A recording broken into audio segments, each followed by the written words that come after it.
Леонардо да Вінчі – видатний діяч епохи відродження. Був самоучкою. Учений, художник і винахідник. Геній да Вінчі створив унікальне зібрання робіт. Креслення, які він залишив після себе, це доказ його новаторства та оригінальності. Одною з основних перепон на шляху до втілення його ідей була відсутність необхідних матеріалів. Жак Фреско теж учений, самоучка, архітектор і винахідник. Усе життя він присвятив дослідженням, осмисленню і новаторству. Плідний винахідник і архітектор, Жак майже все життя працює над проєктуванням нашої культури. Да Вінчі потребував сучасних матеріалів, а от Фреско були недоступні соціальні і політичні ресурси, необхідні для втілення його планів, що йдуть уперед.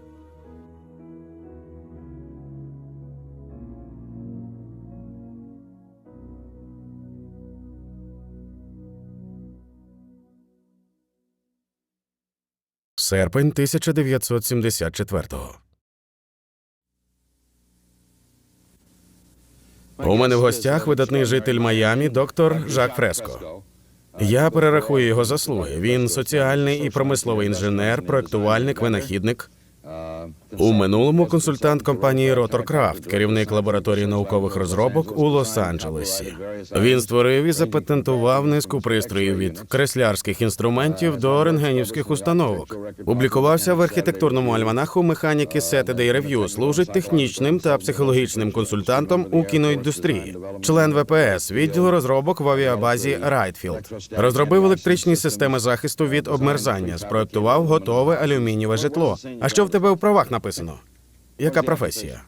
Художник-конструктор. Жаку, ти... Соціальний інженер. Тебе не турбує те, що люди в Майамі кажуть, ніби Жак Фреско занадто випереджає свій час? Що твої думки, що ми не готові до твоїх думок? Щось у цьому роді не хвилює? Мені здається, з цим зіштовхуються творчі люди в будь-якій сфері. Ні, не хвилює. Мені ніколи. Занадто багато всього важливого.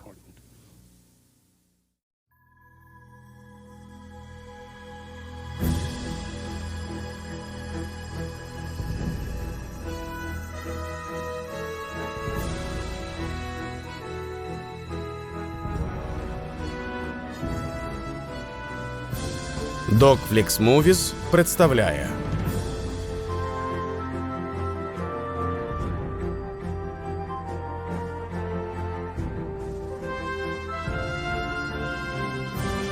фільм Вільяма Газецькі.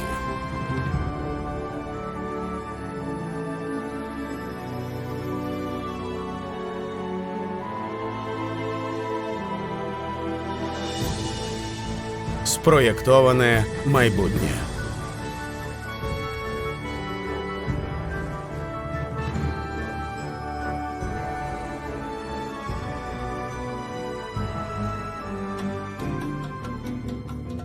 Композиторка Дайєн Луї.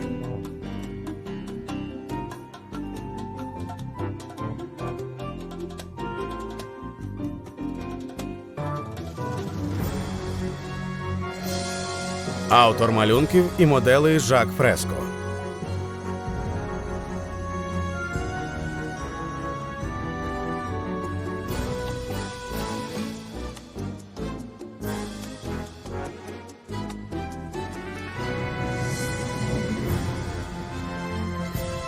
Режисер Вільям Газецький.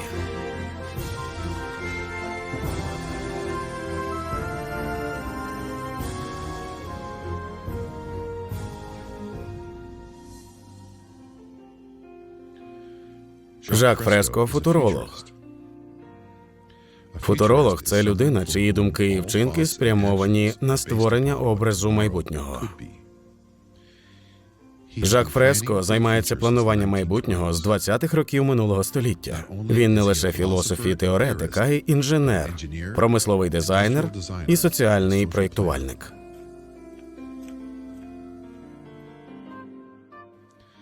Як людина, яка знається на багатьох дисциплінах, він вивчав усе від теології і біхевіоризму до біології і матеріалознавства. Жак не хоче просто роздумувати про те, яким буде завтрашній день.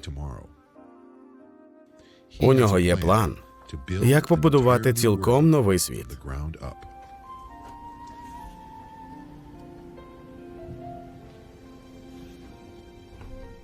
Розкажіть про той час, коли ви лише почали думати про малюнки. Почав малювати? Так, Це було давно. Мені було 8 чи 9 років. на тему майбутнього. Так. Наскільки я пам'ятаю, мене завжди цікавило майбутнє. У той час вийшов фільм «Метрополіс». Він привернув мою увагу, бо відрізнявся від інших. Це був перший нестандартний фільм. Він зображував майбутнє дуже регламентованим. А це було абсолютно неприйнятно. Однак у цьому фільмі була дуже цікава архітектура і робототехніка.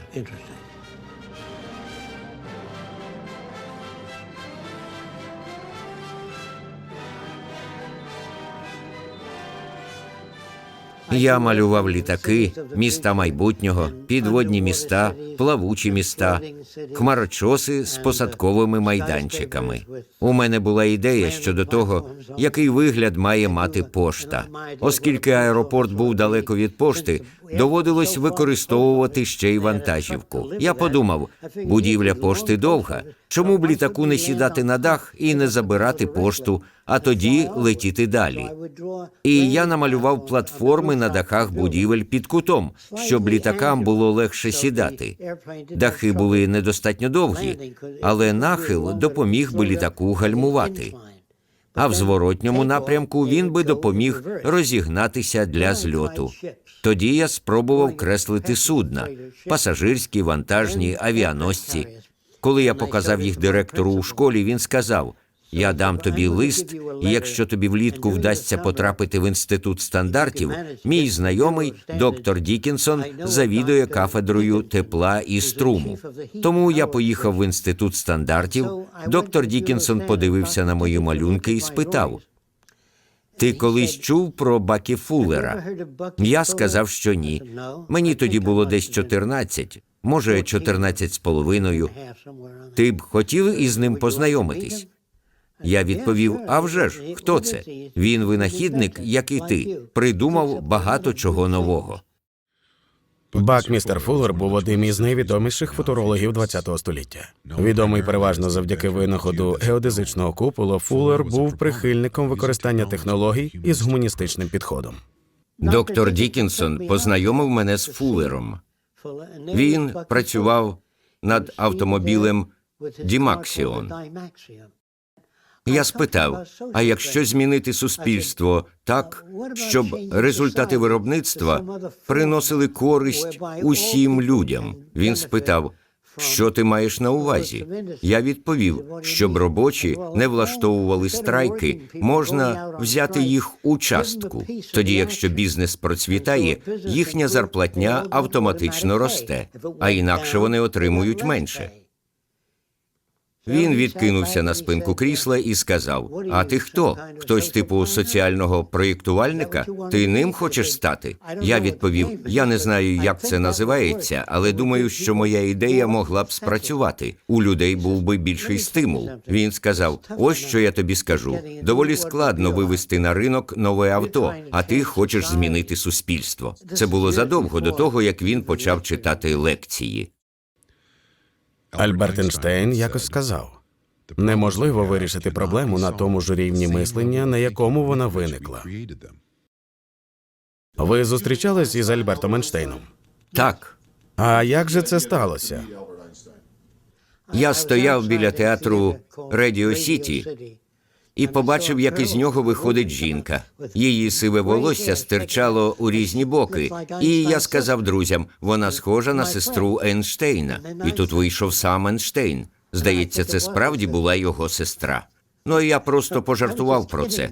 Словом, я підійшов і звернувся до нього. можна з вами зустрітися? Він спитав, навіщо? Я відказав, у мене до вас 1000 питань.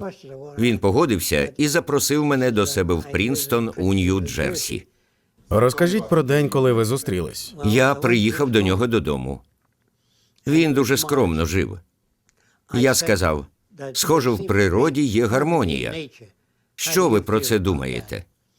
Він відповів, так, всесвіт підкорюється законам, але гармонія, не розумію, про що ти. Я сказав, наприклад, щури харчуються комахами, і це, можливо, підтримує популяцію щурів. А як щодо комах? У відповідь він приніс воду з калюжі на задньому дворі, поставив під мікроскоп і сказав, дивись, усе бореться.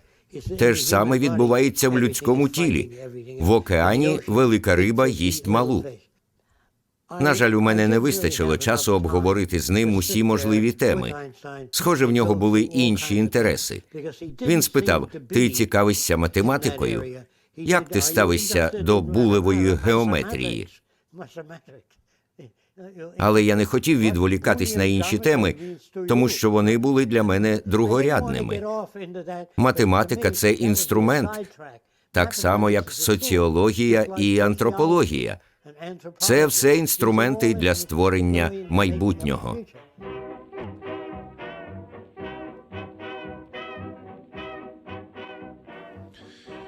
Коли в 29-му році рухнула фондова біржа, Жакові було лише 30 років. Дорослішання в умовах Великої депресії породило у свідомості допитливого юнака багато питань. Жак жив в Нью-Йорку, і йому важко було пояснити бідність і муки, які його оточували. Метушня, протиріччя і боротьба, які він бачив, сильно вплинули на його характер. Усе було настільки погано, що я не знав, як до цього ставитися. І я зрозумів, що з самою системою щось не так. Я відвідав багато зібрань. Зустрічі комуністів, соціалістів, фашистів, гуманістів, технократів. У мене було багато захоплень, включно зі східною філософією. Я хотів знати, що думають люди, чого хочуть, чому так міцно чіпляються за одну систему. І чому щоразу, коли суспільство приходило до певного порядку, люди були схильні його зберігати. Вони навіть не намагалися піти далі. У технології все навпаки. Ми прагнемо вдосконалювати те, що вже створили. Історія цивілізації стала тоді для мене історією змін. Соціальні зміни, спосіб людського життя, будинки, човни, літаки, поїзди – все еволюціонує разом із суспільством. Сюди відносяться також мова, погляди на життя, цінності і поведінка. У розпал Великої депресії Жак покинув Нью-Йорк і почав подорожувати країною автостопом. У ті часи він зустрів багато цікавих і різних людей, більшість із яких, як і він, шукали чесний і справедливий шлях життя. Тоді він вирушив до теплих морів на первісні острови Таїті. Я так хотів побувати на островах у Тихому океані, тому що мене цікавили туземці. Я читав, що вони всім діляться одне з одним. Приміром, якщо у вождя 6 дружин, він може запропонувати гостю. Ось моя найкраща дружина. Може, вона принесе тобі задоволення. Вони вважали, що якщо дружини дарують їм стільки радості, то можуть подарувати трохи і гостю. Вони інакше до цього ставились. І це змусило мене задуматись. Оце так, я ж зовсім інакше дивлюсь на світ. Це мої власні погляди, чи мені їх нав'язали? Тоді-то я й почав ставити собі ці питання. Звідки ти знаєш, що в тому, що тобі подобається, є сенс? А як щодо твоїх власних цінностей? Подумай, може в них немає сенсу? Перл-Харбор, 7 грудня, 41 рік. Занепокоєний тим, що війна може зачепити Таїті, Жак повернувся в США і був призваний у ряди військово-повітряних сил. По закінченню війни тисячі заводів зупинились. Військові замовлення більше не займали їх виробничі потужності. З вигодою використавши величезний потенціал виробництва алюмінію, Жак спроєктував і збудував будинок, зроблений повністю із алюмінієвих екструзій. Результат – інноваційне і ефективне використання матеріалів і часу. Наприклад, вікна й панелі просто вставлялися і закривалися на засув. Це швидко робилось. Треба було десь 12 хвилин, щоб встановити всі вікна, і 8 годин, щоб звести цілий дім. У 48-му цей дім був представлений студії Warner Brothers. Вишикувалась велика черга. Тисячі людей прийшли подивитись. Літаки писали в небі: «Відвідайте дім майбутнього на студії Warner Brothers». Про нього писали в газетах, здається, в Architectural Records, як про один із перших будинків серійного виробництва. Жаку подобались труднощі інноваційного вирішення задач. Відточивши навики, він став досвідченим винахідником. У нього завжди була своя дослідницька лабораторія, і він винаходив щось нове. І хоча більше часу йшло на власні проєкти, він співпрацював із підприємцями, проєктував і винаходив на замовлення, застосовуючи широкий спектр технологій. Жак багато винайшов від медичних і стоматологічних інструментів до пристроїв для показу тривимірних фільмів. У той час був один кінопродюсер Джек Мосс. Ми познайомились на студії Warner Brothers, коли він прийшов подивитись на дім майбутнього. Він був вражений тим, як все поєднувалось і з'єднувалось. Він спитав: «Як ви взагалі таке видумуєте?» Я почав розповідати йому, як працюю. Він зацікавився і запросив мене до себе. У нього був великий будинок. Він спитав: «Ти б міг зробити кінопроектор, який проєктує тривимірне зображення без окулярів?» Я сказав «так». Він спитав: «Чому ти такий впевнений? Ти ж не робив нічого подібного». Я відповів: «Так, але це як фізичне явище. Думаю, в мене вийде». «І як ти збираєшся це зробити?» У мене вже було кілька напрацювань, які я не буду детально описувати. Але словом, я знайшов кілька способів зробити тривимірне зображення, і найпростіший із них – проєктувати картинки окремо для правого і лівого ока позаду екрану. Однак, якщо підсунутись, картинка зникала. Джек хотів підключити Technicolor, щоб закінчити проєкт, і йому вдалося запросити їх подивитись на пристрій. Вони здивувалися: «Як вам це вдалося?» Я сказав: «Ми зможемо це обговорити, якщо ви профінансуєте наступний етап». Вони спитали: «Як ви досягли візуальної ізоляції?» Я відказав: «Це я теж не буду обговорювати». Вони подивились на картинку. Вона була абсолютно чиста, жодних ліній, і сказали: «Ну що ж, кращого ми не бачили, але під кутом 30 градусів картинка зникає». Я сказав: «Так, і на відстані, якщо віддалятися теж». Вони спитали: «Ви можете із цим щось зробити?» Я сказав: «Так, тому ви тут, щоб підняти проєкт на новий рівень». На це вони відповіли: «Слухайте, коли позбудетесь проблем із кутом і відстанню, зателефонуйте». Так і помер цей проєкт. Так само, як і дім майбутнього. Пізніше із книг про винаходи я дізнався, що Олександр Грехем Белл був змушений спочатку зробити телефон, а тоді його почали фінансувати. Ксерокс теж треба було доробити. Едісону довелось самому створювати лампочку. Ніхто не фінансував його, поки він не прославився. А це що? Для чого? Це хірургічні інструменти? Так, різні види. І це лише деякі з них.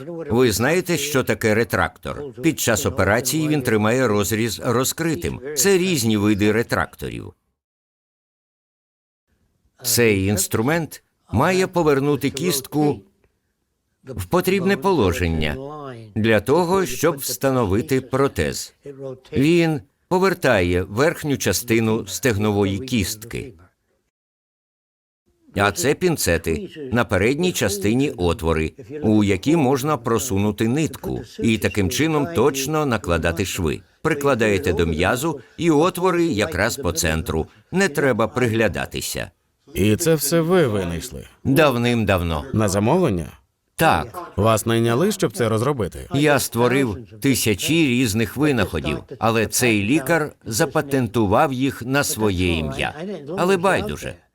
Головне, що їх використовують. Я не знав, ким хочу стати. Я цікавився всім і намагався все переробити. Інвалідні візки, що завгодно. Покращити їх. Винаходи легко мені давалися. Однак вони вартують грошей, а в мене не було коштів на патенти, тому тисячі винаходів я просто складав в архів через відсутність грошей. Усі свої заощадження, все, що я міг заробити, я витрачав на необхідне обладнання. Наприклад, працюючи над протезом ноги, я витрачав останні $200 і продовжував працювати. Зрештою, я знаходив рішення, але скоро треба було платити за оренду і електрику, а не було чим. Тоді присилали приставів, і ті продавали за аукціону все, що знаходили в лабораторії. Мені ніяк не вдавалося налаштуватися і сказати: я відкладу $25 на оренду, 200 на це, стільки-то на пристрій.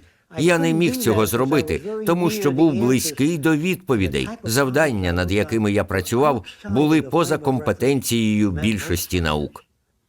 Через трубку люмінесцентної лампи проходить висока напруга, яка генерує трансформатор. Також потрібно додати люмінофор, він буде світитися. Але сама лампа кругла, і люмінофор на задній стінці даремно світить. Корисний тільки люмінофор спереду. Я вирішив змінити форму лампи, зробити її овальною і тим самим збільшити поверхню, яка світиться. Потім я захотів віддзеркалити задню частину, але замість того, щоб використати великий відбивач ззовні, помістив дзеркало у саму трубку. Але в мене не було грошей, щоб зробити таку лампу. Я спитав себе, навіщо я працюю над цією трубкою? Чому б не зробити так, щоб світився плаский лист скла? Створити скло, яке проводить електрику. Як же зробити так, щоб матеріал, який не проводить струм, проводив електрику? Помістити в скло металічні частинки. А що як додати люмінофор? Струм піде через скло і оживить люмінофор. Так ми отримуємо плаский лист, що світиться.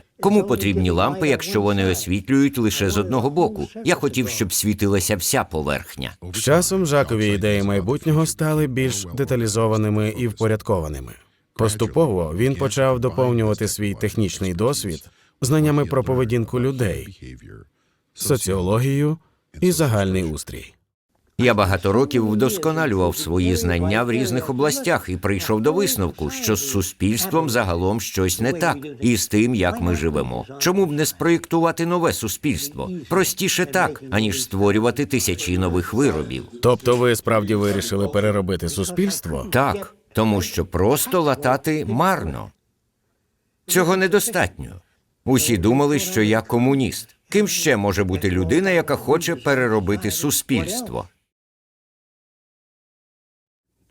Що таке соціокібернетика?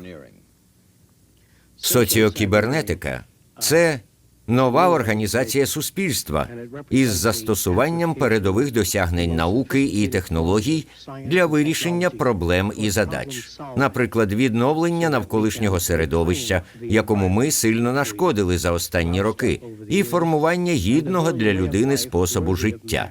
Гуманізувати суспільство, покінчити із штучними бар'єрами і суворою регламентацією життя, які домінують сьогодні в суспільстві. Схоже, що наше суспільство сильно розрізнене. У ньому немає єдиного напряму. Соціокібернетика – це гуманістичний підхід до реструктуризації суспільства у гуманних умовах. У гуманних умовах. До завдань соціокібернетики входили створення дослідницького центру, розробка і демонстрація нових технологій та інноваційних суспільних проєктів всередині спільноти. На неродючому шматочку землі в центрі Флориди Жак і кілька його друзів почали будівництво того, що зараз відомо як проєкт Венера, названого на честь одноіменного найближчого поселення. На площі близько 10 гектарів було побудовано 10 будівель.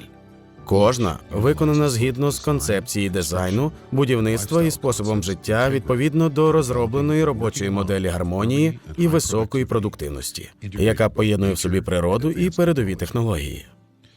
Мета Жака – повний перегляд цінностей і реструктуризація суспільства. І загалом це головний пріоритет його роботи.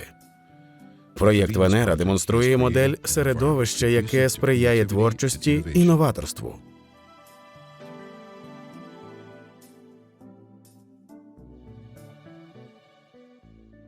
Коли люди приїжджають сюди, їх зазвичай шокує те, що раніше тут росли лише дикі помідори.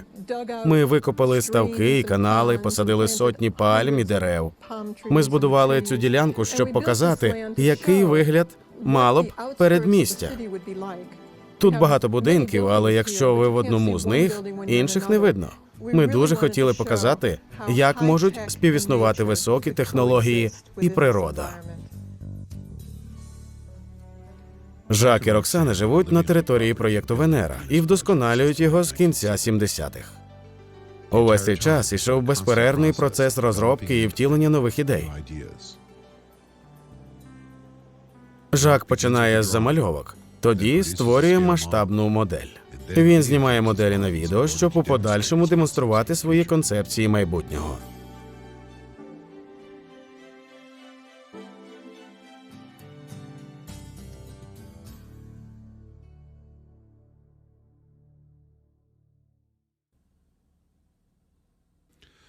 Попри те, що містечко Вінус відносно віддалене місце, відвідувачі часто долають цей шлях, щоб побачити проєкт Венера і познайомитись із Жаком.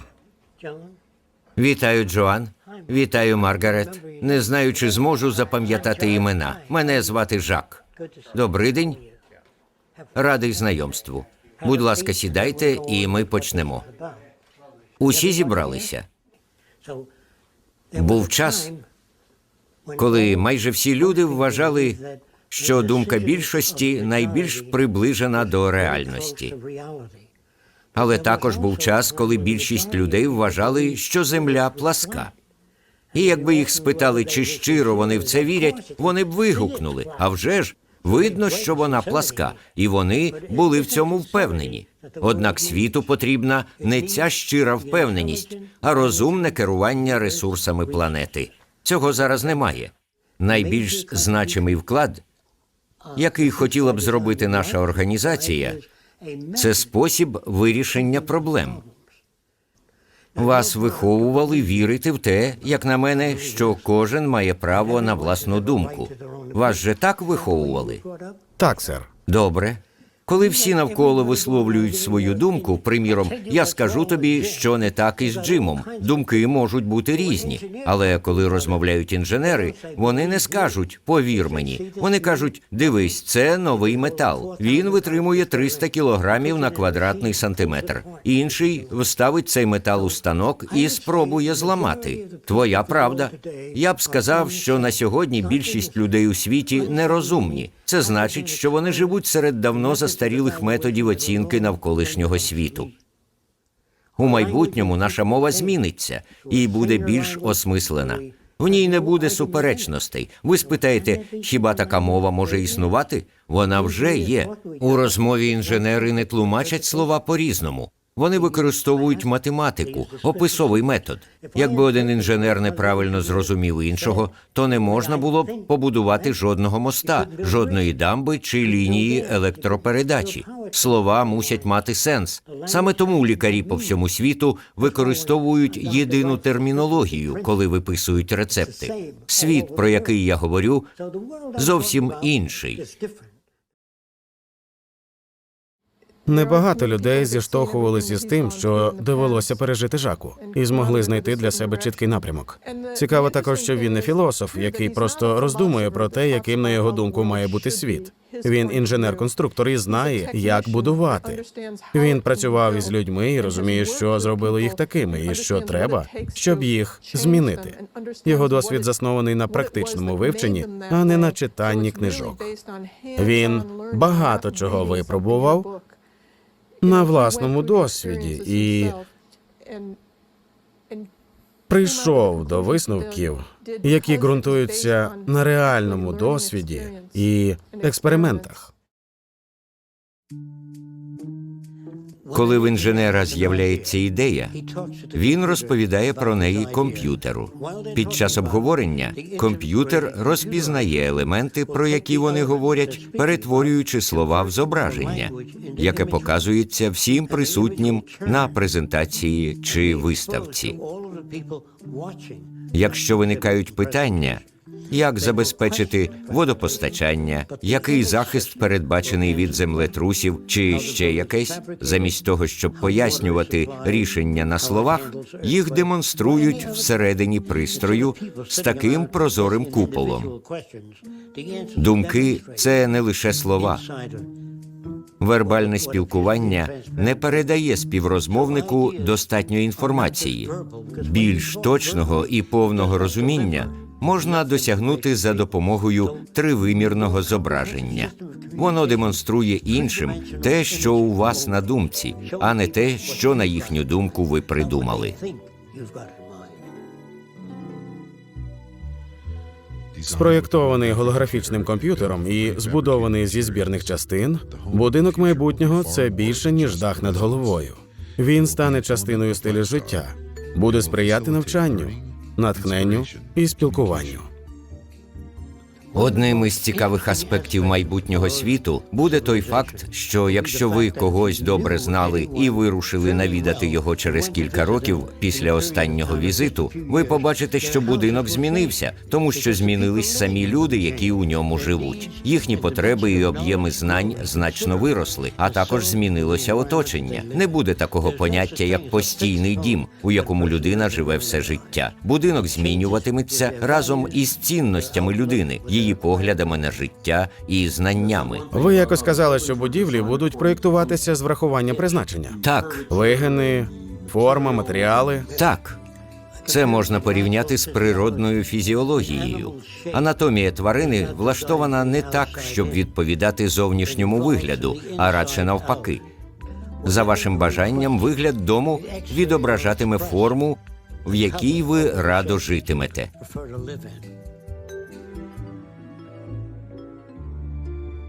Деякі куполоподібні будівлі можна буде споруджувати за допомогою пристрою з формою куполу за аналогією до розкладання яєць у комірки. У ньому одночасно створюється і екстер'єр, і інтер'єр будівлі.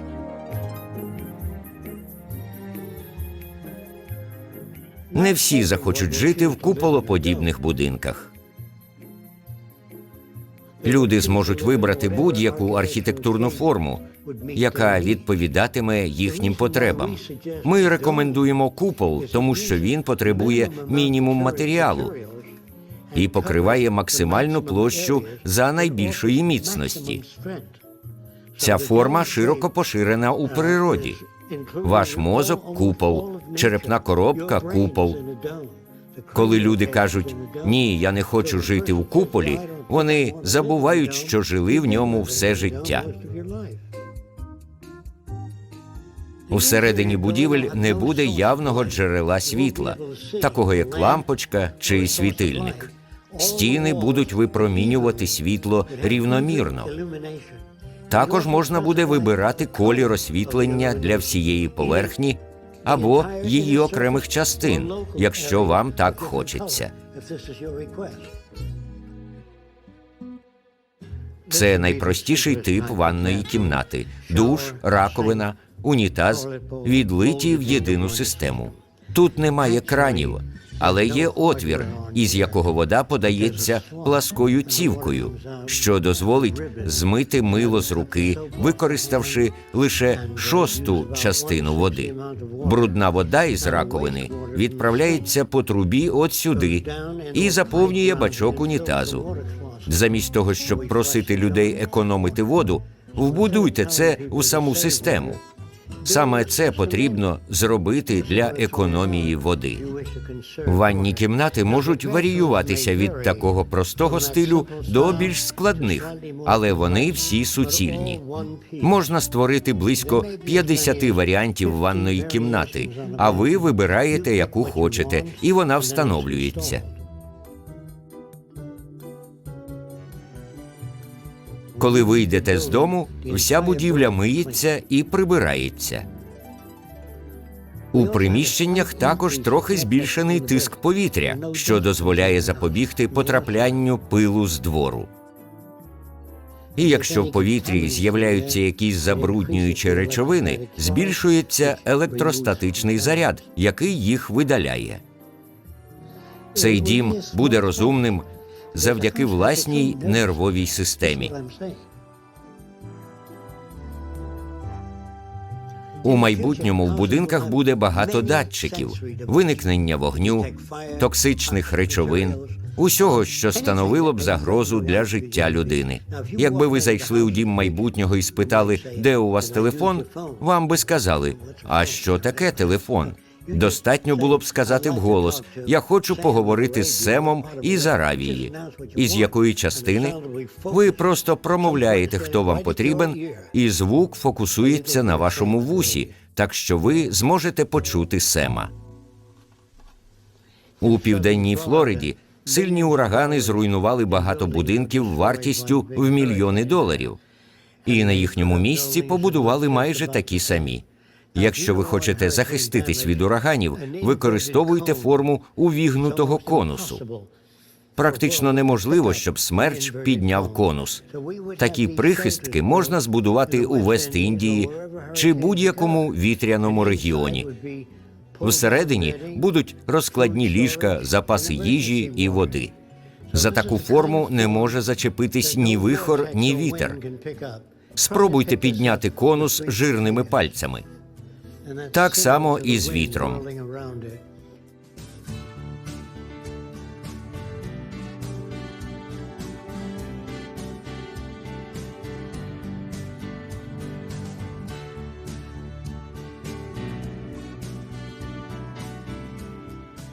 Для багатоквартирних будинків та інших великих споруд Жак винайшов кібернетичну будівельну систему.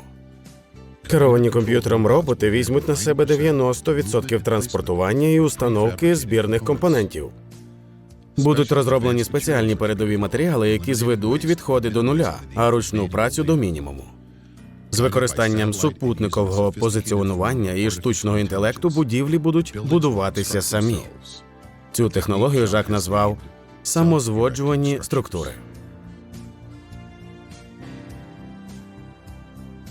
Перед вами відносно складний зразок алюмінієвої екструзії.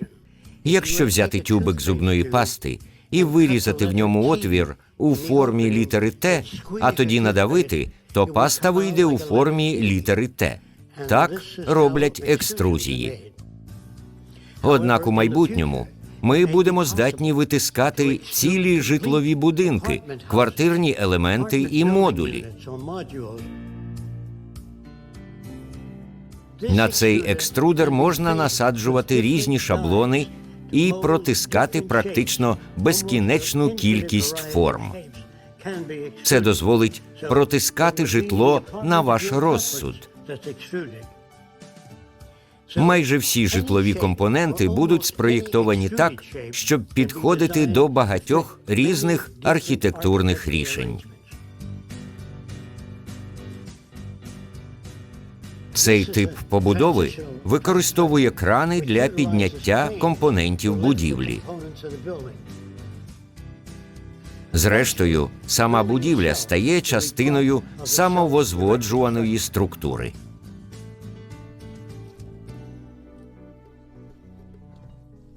Не забувайте, всі створені мною моделі перехідні. Це не найкраще, що можна створити, адже ніхто не знає, що принесе майбутнє. Забагато змінних впливають на хід подій. Усі мої моделі перехідні, а багато які з них лише концептуальні. Майбутнє не обов'язково матиме саме такий вигляд. Скажемо, це лише екстраполяція. Теперішнє екстрапольоване в майбутнє. Але ми не можемо заглянути надто далеко, тому що не знаємо, що нового принесе майбутнє.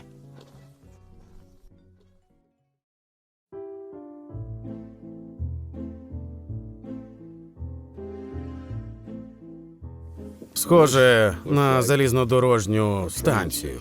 Ми сподіваємось поступово відмовитись від літаків, створивши транспорт, який зможе рухатись зі швидкістю 3000 км на годину, зависнувши над магнітним полем чи на повітряній подушці. Ці величезні потяги майбутнього будуть оснащені телебаченням, радіо, розвагами, центрами мистецтв, навчальними класами, а не розставленими в ряди сидіннями, як у нинішніх поїздах. Якщо треба висадити 40-50 людей, потяг сповільнюється, пасажирська секція піднімається або зсовується вбік. При цьому на її місце стає нова секція з новими пасажирами. Немає необхідності зупиняти потяг чи садити літак. У майбутньому ми зможемо від'єднати секцію з пасажирами, які виходять або вантажем. Це частина потяга, який прискорюється лінійно і може доставити в будь-яку точку світу лише за кілька годин, з комфортом, без снігу й дощу і страху загубитися у морі.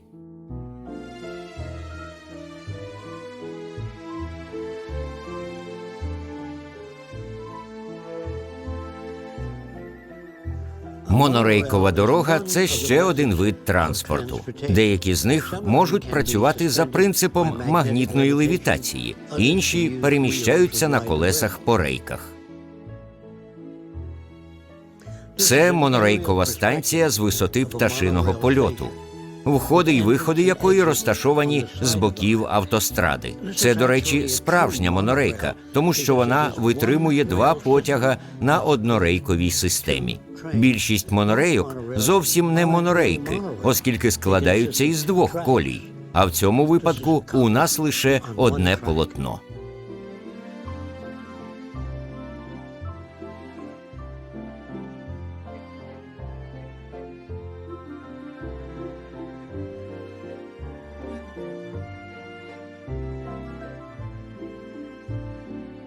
Форма автомобілів майбутнього буде дуже аеродинамічна.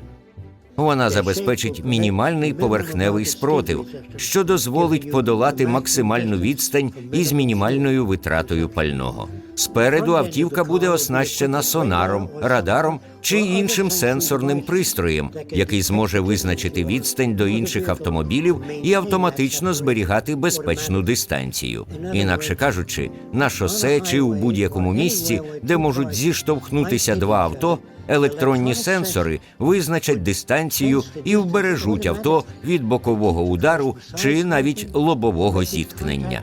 Навіть якщо автівки все-таки зіштовхнулись і отримали невелику вм'ятину, кузову можна буде надати початкової форми, оскільки він зроблений із металу із пам'яттю, який повертається до вихідної форми навіть після деформації.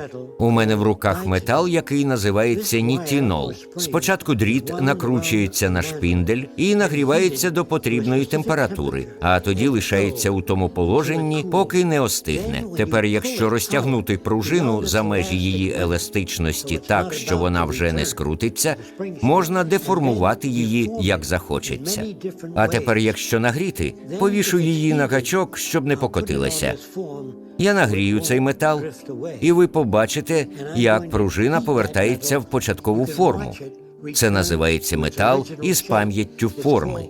У майбутньому такі властивості можна надавати пластмасам, металам та іншим матеріалам. Дивіться, як вона повертається.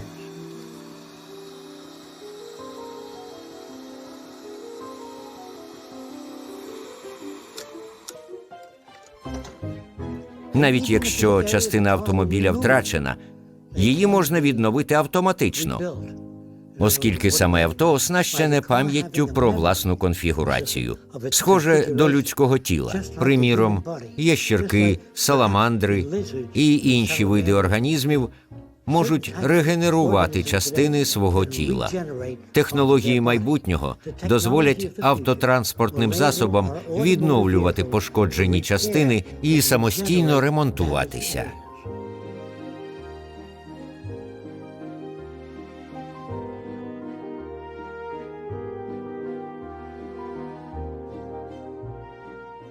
Цей транспортний засіб переміщається, зависнувши в повітрі. Він буде пересуватися на висоті десь 1,5 метра над землею. Йому не потрібні ні дороги, ні мости. Повороти здійснюються електродинамічно, заряджуючи і розряджаючи повітря з правого або лівого боку. Не за рахунок виштовхування повітря через дюзи, а шляхом притягання чи відштовхування повітря.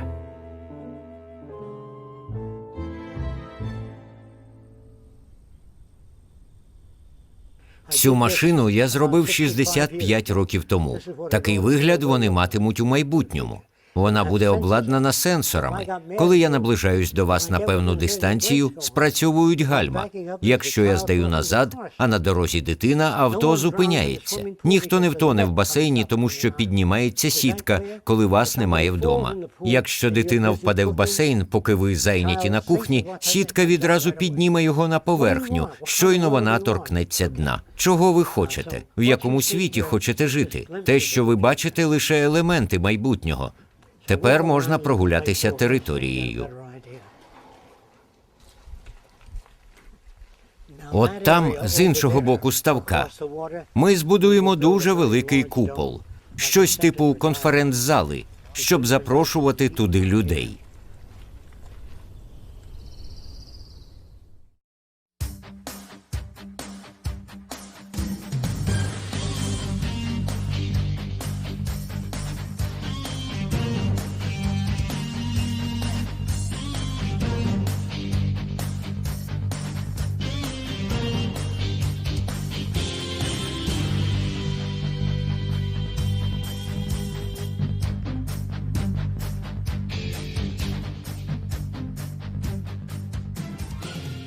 Це вантажне судно з окремими відсіками.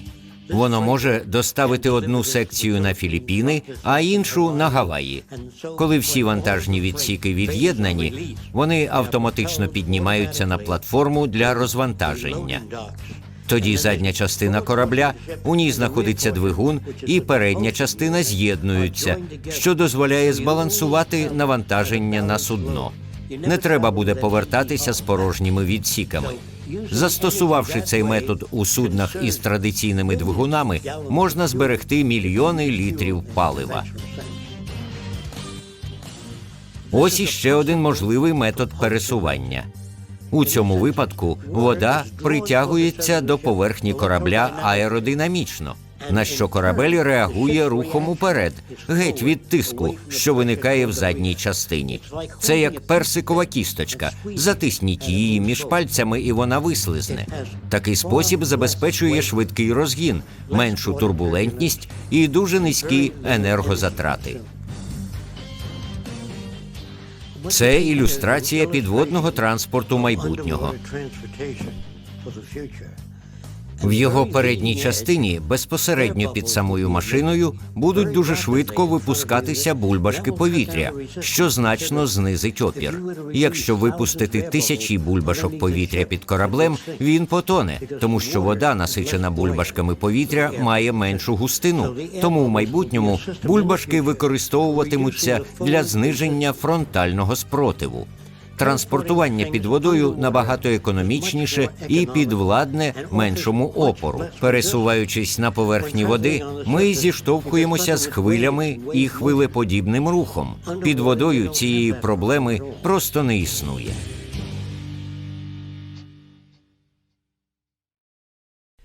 Про цивілізацію зазвичай говорять як про статичний стан. Однак цивілізованих людей немає. Це процес, який йде безперервно. Ми ще не цивілізовані, цей процес іще йде. І ми ніколи не станемо повністю цивілізованими, тому що необхідно мати обширні знання, щоб діяти найбільш розумно. Це стосується і інтелекту. Не пам'ятаю, чи розповідав вам про інженера-електрика, який жив 75 років тому. Він був розумний, але сьогодні б не зміг влаштуватися на роботу. Коли ми говоримо про інтелект, то про що насправді говоримо? Це безперервний процес, тому розумних людей не існує. Є люди, які добре поінформовані в області А і Б, але не поінформовані в області В. І коли мова заходить про цивілізацію, звучить так, ніби ми її вже досягнули. Однак, поки існують війни, поліція, тюрми, злочини, так звана цивілізація знаходиться лише на ранніх стадіях.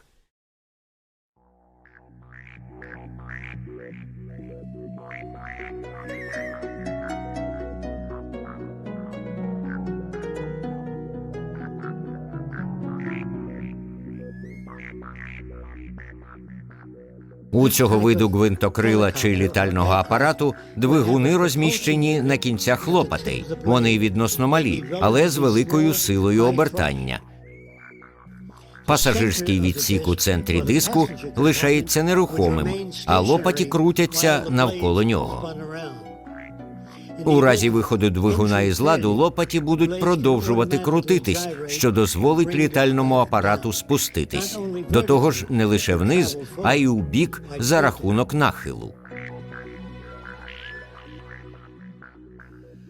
Ви можете помітити, що на цьому літаку немає ні елеронів, ні закрилок.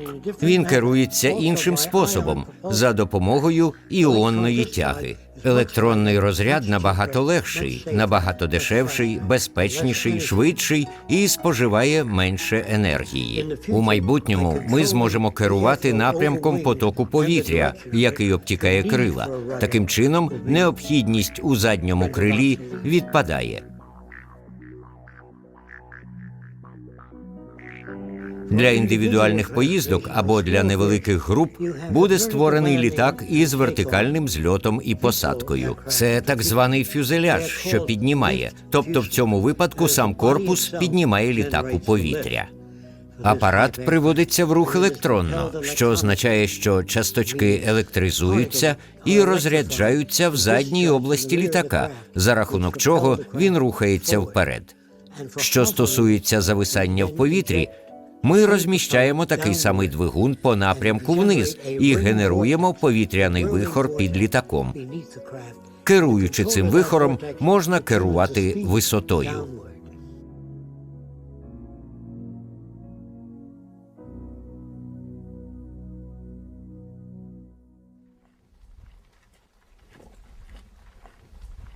Ми йдемо до купола з моделями. Я покажу вам моделі споруд майбутнього і те, як їх будувати.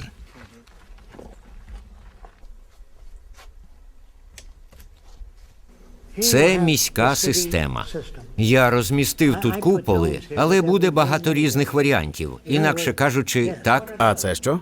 це дослідницькі центри. Тут медичний, сільськогосподарський, соціальної турботи, робота над покращенням якості товарів, вдосконаленням енергосистем. Більша частина енергії в майбутньому буде геотермальною. Її можна отримати з землі. Геотермальної енергії вистачить на тисячі років. Не треба навіть задумуватись про заміну. І я говорю не про енергію сонця, вітру, хвиль, припливів і відпливів. Це все як доповнення. У нас всього вдосталь. Не вистачає лише мозку у Вашингтоні. На сонці грошей не заробиш. Даруйте. На сонці грошей не заробиш. Не зробиш. У тому то й річ.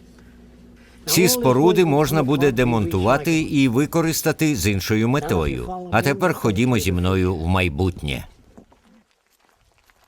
Добре, давайте дослідимо мислення Жака Фреско і суспільство, і яке б він хотів бачити. Почнемо з цього.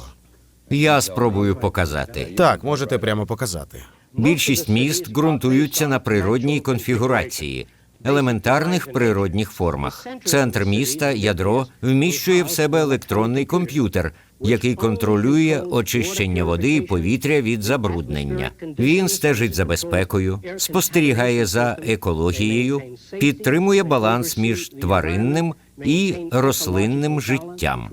Центр міста – це університет. У ньому вивчають усі дисципліни, пов'язані з людиною. Тут не викладають, як експлуатувати та використовувати інших людей. З часом ми позбудемось усієї рутинної роботи. Ми вважаємо, що саме машини мають виконувати брудну, монотонну і нудну роботу. Людина має бути вільною і присвятити своє життя пошуку більших можливостей і вищих прагнень.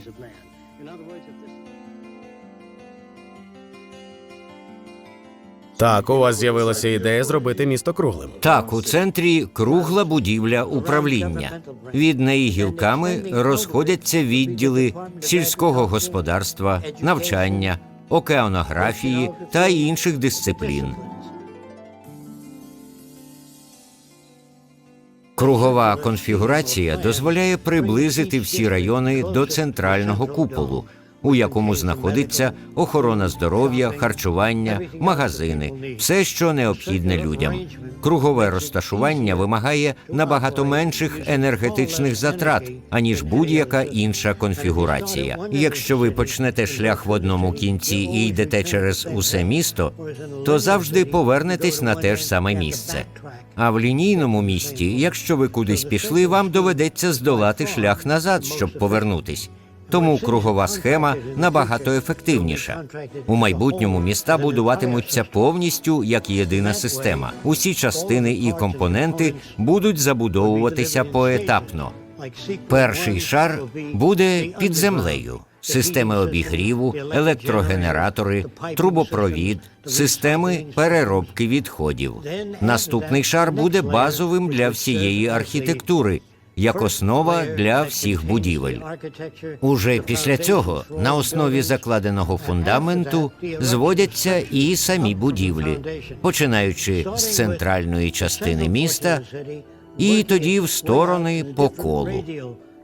Далі йдуть зовнішні житлові райони, тоді сільськогосподарський пояс, далі зони відпочинку. Самі міста будуть збірними. Більшість елементів, з яких складаються споруди, взаємопов'язані і взаємозамінні.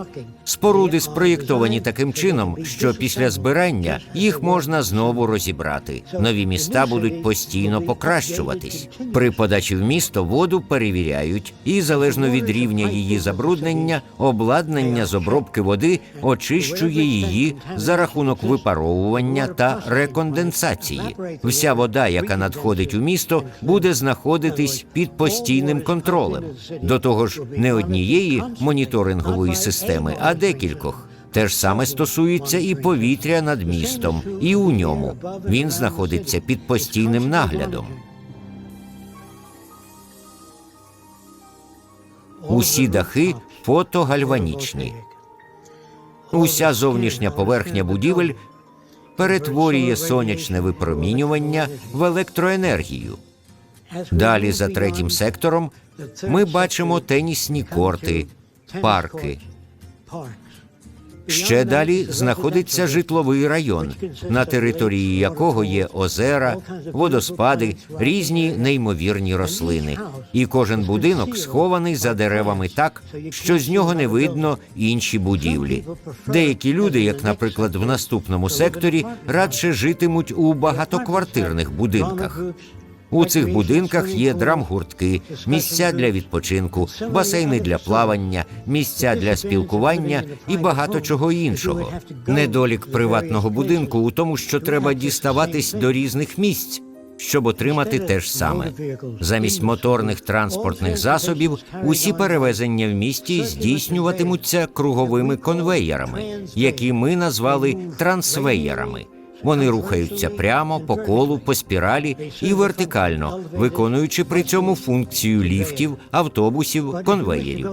Якщо хочете поїхати в інше місто, то спускаєтесь на ліфті під центральний купол, де магнітно-левітаційні потяги доставлять вас у будь-яке місто чи регіон. Відходів не буде в принципі, як не буває відходів у природі. Усі матеріали, які ми раніше називали відходами, будуть перероблені і перетворені в нові вироби. Коли населення міста досягне певної чисельності, ми зупиняємо будівництво і даємо природі можливість зберегти природнє середовище між містами.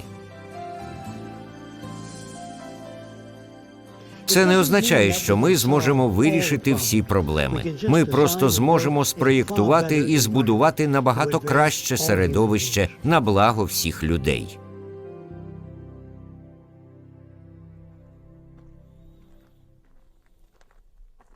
Не всі будуть жити в куполоподібних будинках. Тут представлені і інші види будівель. Це приклад дому для відпустки. Повторюю, я не знаю, де люди захочуть жити. Це особистий вибір кожного. У майбутньому ми також плануємо побудувати міста в морі. Деякі з цих міст призначені для видобутку корисних копалин в океані. В океанах є вольфрам, марганець, фосфор, різні хімікалії, які могли б нам знадобитися. Вони будуть доступні всім людям. І в майбутньому не треба хвилюватися, якщо ви осліпли. Ми проєктуємо міста таким чином, щоб відчинені двері можна було почути. Ви зможете почути стіл, тому що у вас за вухами будуть спеціальні датчики. Ми працюємо над створенням штучного зору для всіх людей, тому що будь-хто може втратити зір. Не треба буде більше випрошувати копієчку на дослідження. Отакою буде армія майбутнього.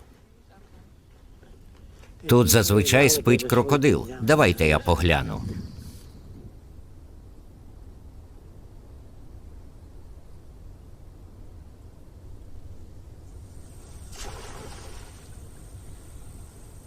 Ви певні, що люди не почнуть воювати одне з одним, і ви зможете почати все це будувати? Ну, в нас не такий вже й великий вибір. Ми або зробимо це, або знищимо одне одного. А це схоже на якийсь підводний стадіон.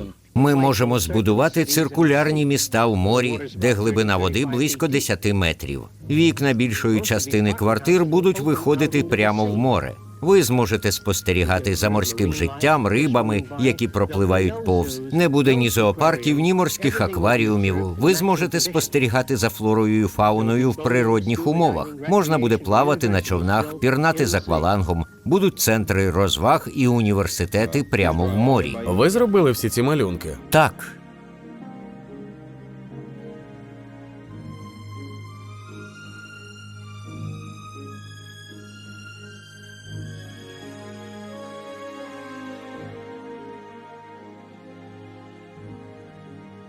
Це креслення базової структури морського міста.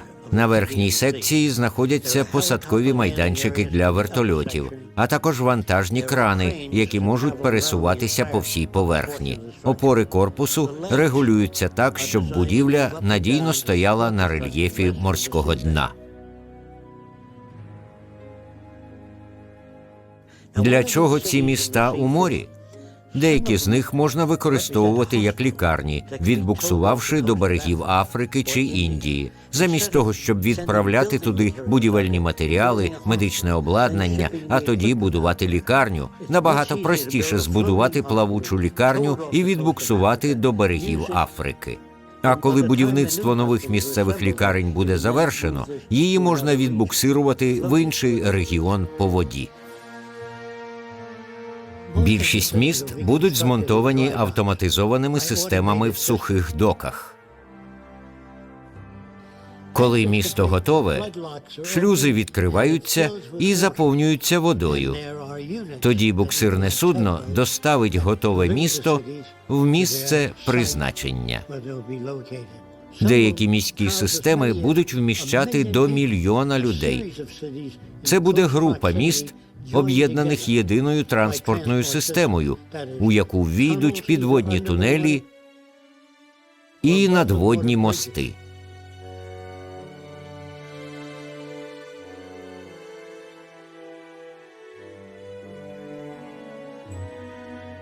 Це вид згори на один із багаточисельних варіантів морських міст. У вежах розташовані житлові приміщення. Доки навколо міст використовуються для морських досліджень і реконструкції, приміром, для відновлення пошкоджених рифів. У цій будівлі в центрі знаходяться гідропонні сади, де вирощують рослини без використання ґрунту.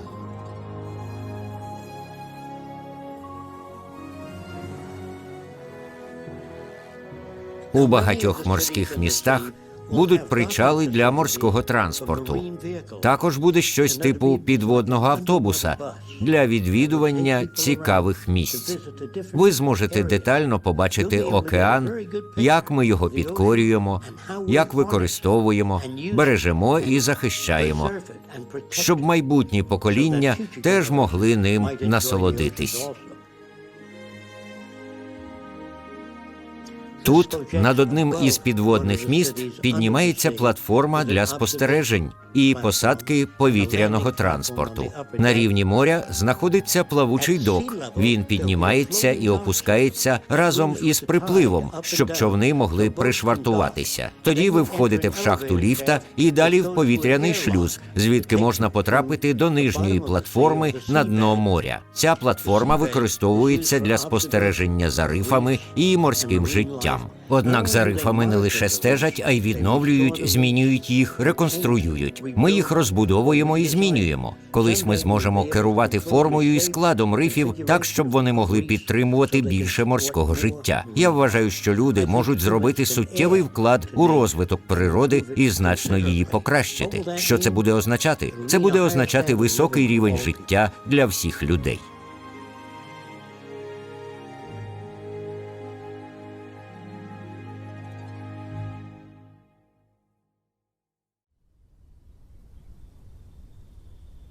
Замальовуючи ці будинки і конструкції, Жак продумує, як вони будуть монтуватися, як їх виготовлятимуть.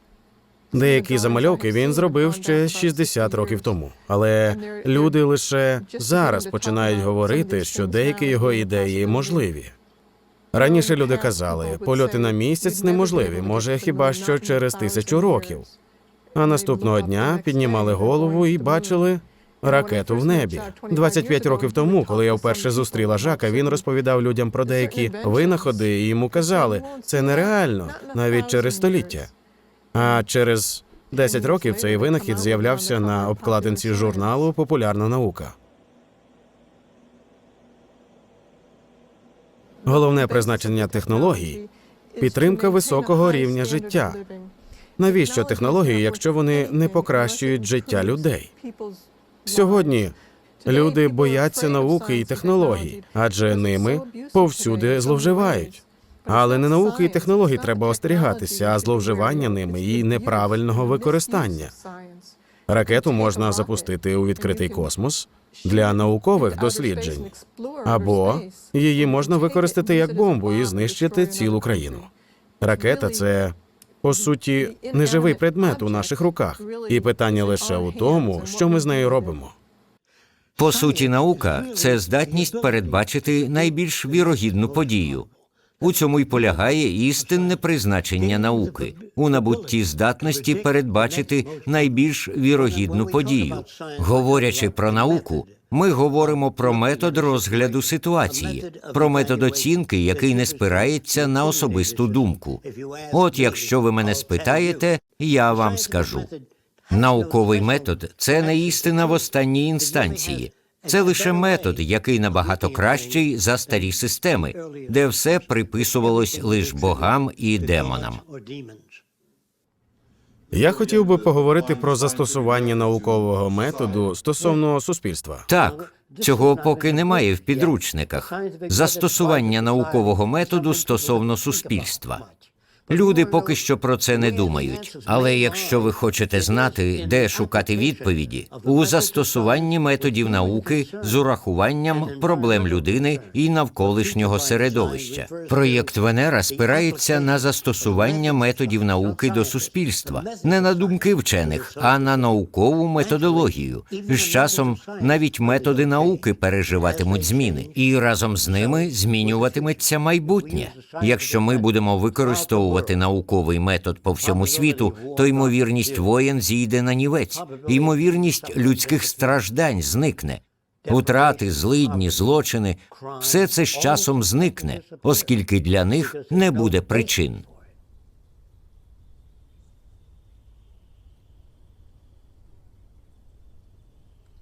Перш ніж вивчити поведінку людей, Жак почав з вивчення поведінки тварин. Як змінити поведінку тварин, як їх передбачити? Він прийшов до висновку, що саме середовище змінює поведінку і зумовлює те, що ми робимо. Ми не народжуємося з упередженістю, нетерпимістю, злістю, жадібністю. Все це культивоване і виховане в нас нашим оточенням. Саме тому ми вважаємо, що поки не зміняться умови середовища, не зникне і неприйнятна поведінка. Тому треба зайнятися саме цим.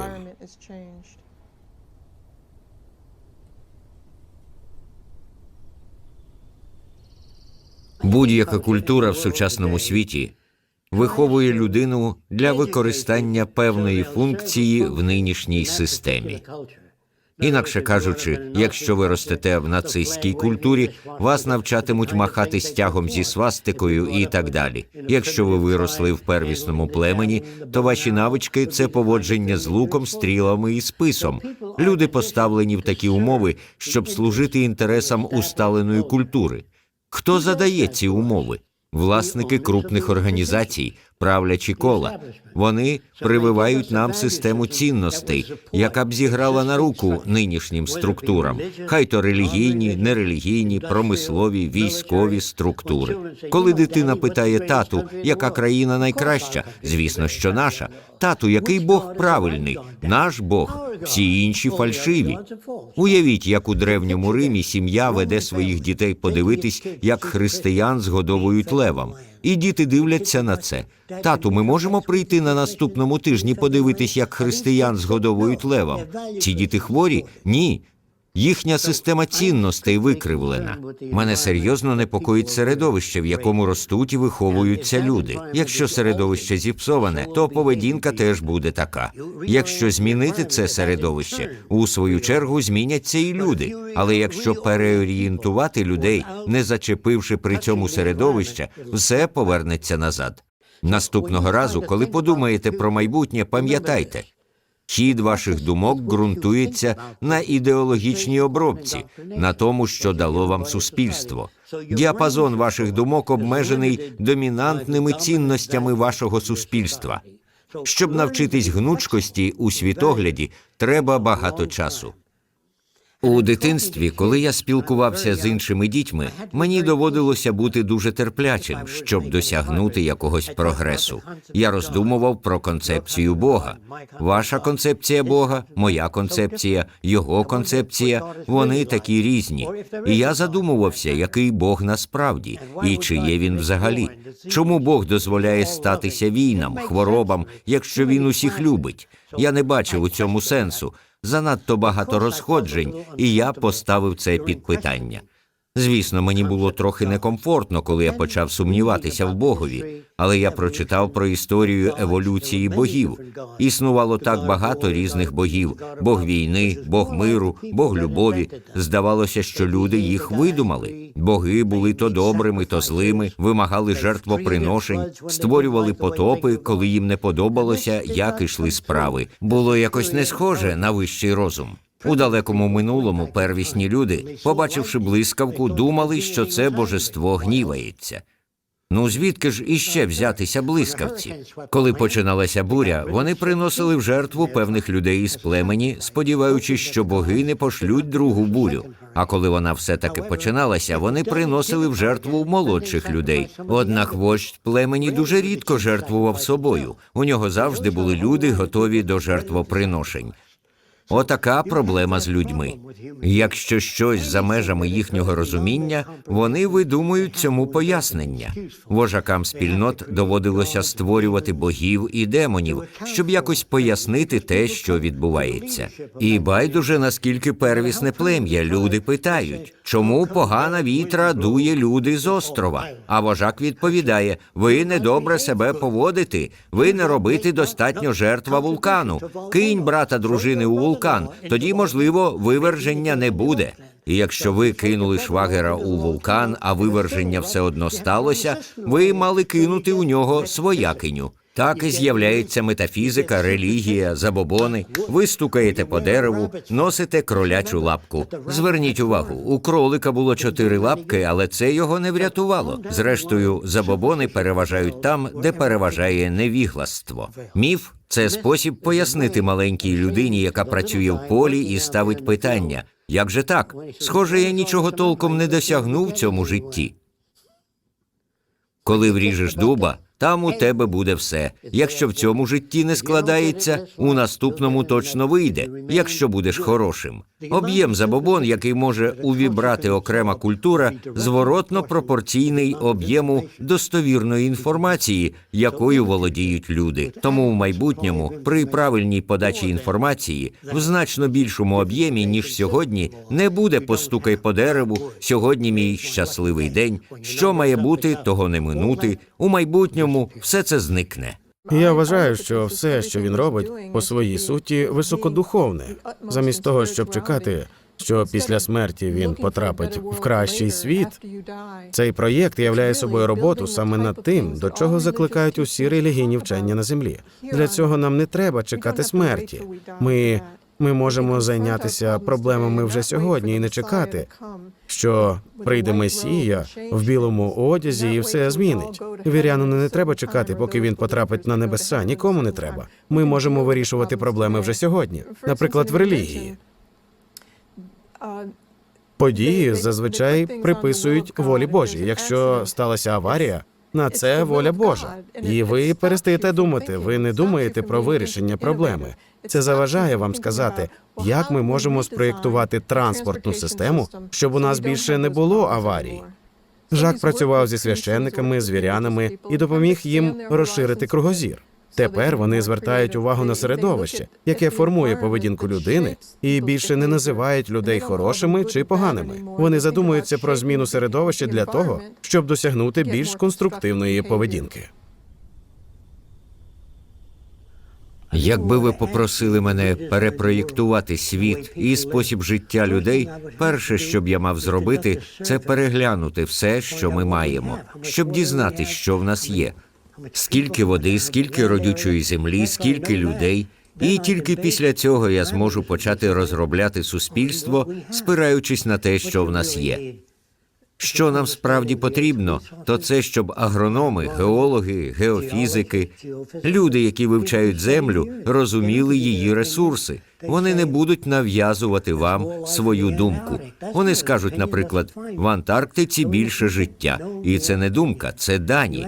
Тому в майбутньому більше не буде думок. У вас є знання в цій області? Ні. Добре, ви зможете знайти їх тут, або можете пошукати там. Усім треба чисте повітря, чиста вода, родюча земля, хороші стосунки, нова мова. Це не якісь мої вигадки. Я використовую землю як еталон. Інакше кажучи, ми маємо жити згідно з тримкістю землі. Розумієте?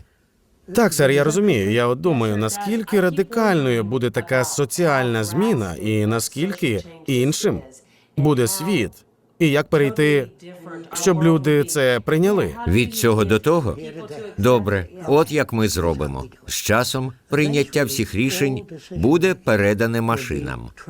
Спершу люди скажуть, ну не знаю, чи захочу я, щоб машини приймали рішення. По-перше, ваги вже це роблять. Коли в м'ясній лавці продавець скаже, що курка важить 3 кілограми, ви берете її в руки. Я думаю, вона важить десь 2. Тому що ви напружені і вам здається, що вона важить менше. А потім з'явились ваги, і ми доручили їм приймати рішення, так? Так само і пілоти. Вони не кажуть, я думаю, що ми на висоті 2500 метрів. Вони дивляться на пристрій, який показує, що літак на висоті 1703 метри. Це рішення прийняла машина, оскільки рішення, які приймають машини, набагато точніші. Звичайні люди питають, так, але чи може машина бути розумніша, ніж її творець? Я знаю низенького хлопця, який створив машину, здатну підняти і перевернути вагон вантажного потяга. Сам би він вагон не підняв. Машини швидші за творців. Ви бачили контейнер, що наповнює пляшки з колою? Інженер не зможе пересувати всі ці пляшки. Сьогодні в суспільстві ми все більше і більше автоматизуємо прийняття рішень і передаємо його машинам. Уявіть управління сільським господарством як комп'ютерну систему з електричними проводами, розташованими в землі. І коли рівень води падає, комп'ютер вмикає зрошування. Недостатньо живильних речовин, подаються і вони. Для цього не треба людина, щоб сказати, пане президенте, почалась засуха. А президент питає, наскільки все погано? Ну, зараз десь 5 тисяч бездомних, а за 3 дні їх буде 15 тисяч. Тоді президент летить на місце події і каже: так, справді засуха. Ну і що з того? Якщо з'єднати комп'ютери всієї країни, виробництво, розділення, сільське господарство, вийде нервова система, яка підтримує динамічний баланс виробництва, розділення товарів і послуг без використання грошей. Якщо ви повернетесь, уряд у вас прямо над головою, схоже на глобус. Цей глобус приймає всі рішення, оскільки має всю інформацію. Супутники навколо Землі передаватимуть картинку, яка буде спроєктована так, що ви побачите віртуальне зображення Землі в реальному часі. Ви зможете підійти до одного з екранів і спитати, скільки літаків зараз у повітрі. Лазерний промінь покаже вам усі літаки, і комп'ютер скаже 7320. Кожен літак у повітрі, кожен ураган, погодні умови в будь-якому місці Землі, хвороби рослин. Жодна людина на це не здатна. Тому люди в уряді не потрібні. Потрібна електроніка в полях, на виробництві, на розподілі, в метеорології, щоб ми, прийшовши додому, могли дізнатись усе, що захочемо, без чиєїсь думки, заснованої на народних тлумаченнях. Проєкт Венера – це концепція самоврегульованого суспільства, в якому виробництво і споживання регулюються кібернетичною системою. Політичні структури будуть замінені збором інформації від усього населення, а також доставкою товарів і послуг згідно з цими даними. Ця соціально-економічна система базується на використанні всіх доступних ресурсів для задоволення потреб усього людства. Під час кризи чи занепаду економіки у багатьох просто немає грошей, щоб щось купувати. Однак самі товари не зникають. Також зберігається можливість їх виготовляти. Ресурси, заводи, ферми нікуди не ділись. Люди хочуть працювати і виготовляти, а в них немає грошей. Вони не можуть нічого купити, це надзвичайно неправильно. Значна частина населення Землі голодує і страждає. Хоча в нас є всі ресурси, ми здатні виготовляти, винаходити. Однак у декого є все, а в інших – нічого. І з нинішніми технологіями це просто ганебно. Усе це справді дуже негуманно і абсурдно. Тому що сьогодні в нас є всі технології, щоб виготовляти з надлишком для всіх людей у світі. Мене часто питають, скільки коштуватиме будівництво таких міст? Чи є в нас для цього ресурси? Ось яким має бути питання, а не скільки коштує. Це старе питання, доречне в грошовій системі. Гроші були придумані для зручності покупки товарів і послуг у дефіцитному середовищі. Якщо, скажімо, виникла нестача води, її починають цінувати, її вартість росте. Однак, якщо ви знайшли джерело і вода б'є з-під землі фонтаном, заповнює кожну щілину, то нікому не буде до неї діла. Поліцейський перегороджує дорогу до чогось лише тоді, коли люди потребують цього предмета, але не мають його, тому там стає охорона. Але якби лимонні, апельсинні чи яблучні дерева росли на кожному кроці, ці фрукти не продавалися б. Спробуйте уявити собі острів, і на ньому 10 тисяч людей.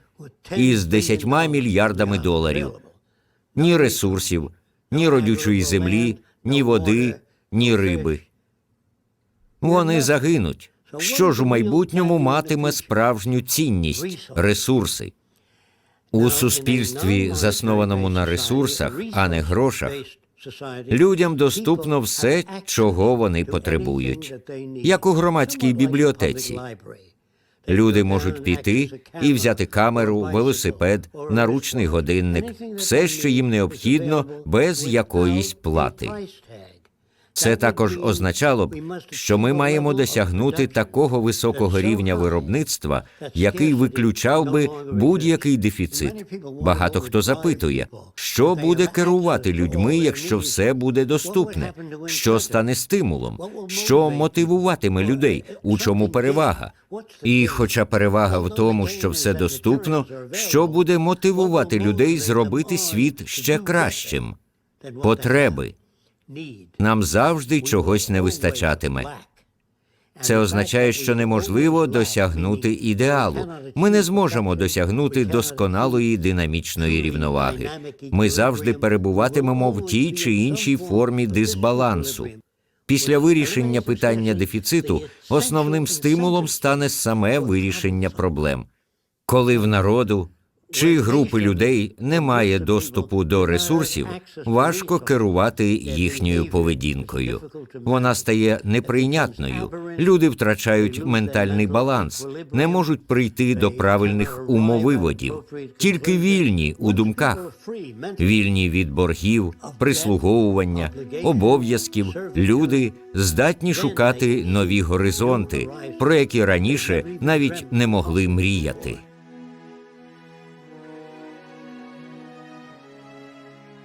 Основний механізм демократичного процесу в проєкті Венера – це використання суспільних виставкових павільйонів.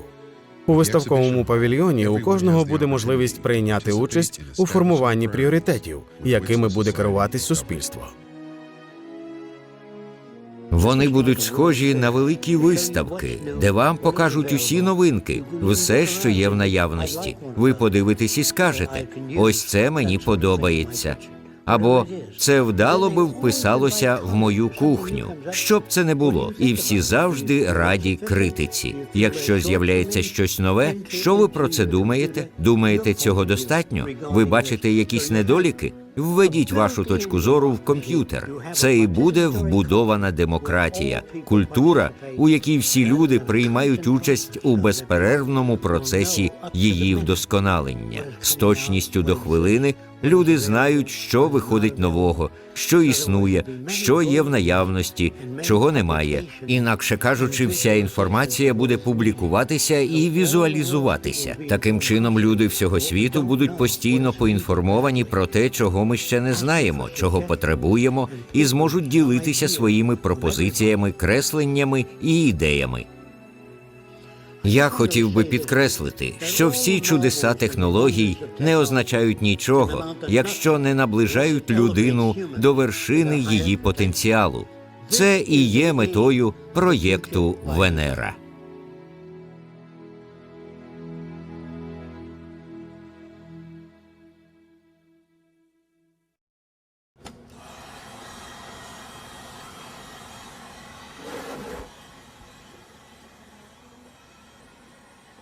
Жак продовжує винаходити. Щодня він конструює, пише, працює.